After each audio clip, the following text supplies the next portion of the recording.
Your lesson essential question is how do we estimate the length of an object? So we'll be looking for the length. Length means how long something is.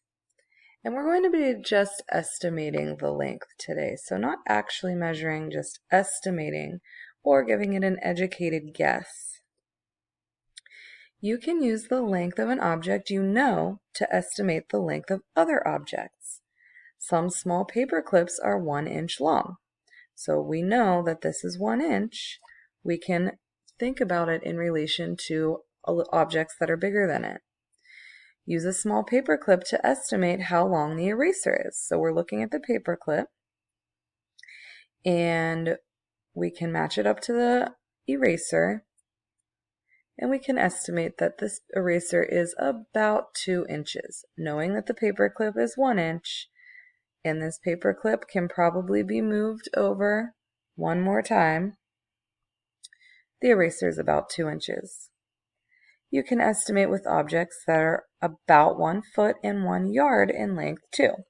So they gave us an example. This book is about 1 foot. And if you think about your workbook is about 1 foot. And then this baseball bat is about 1 yard.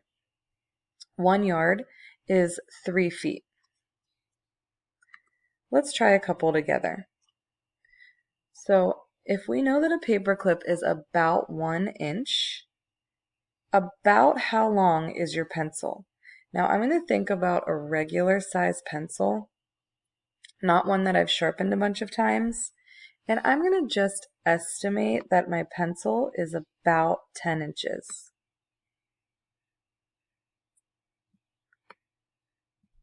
And if you have a paper clip at home, you can even match it up with your pencil and get a better estimate.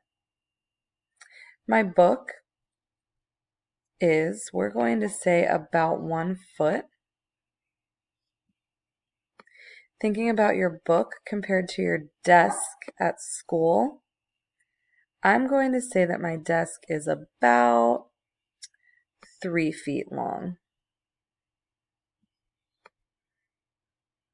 So estimating is just guessing about how many inches, feet, or yards something is based on something that you know the size of.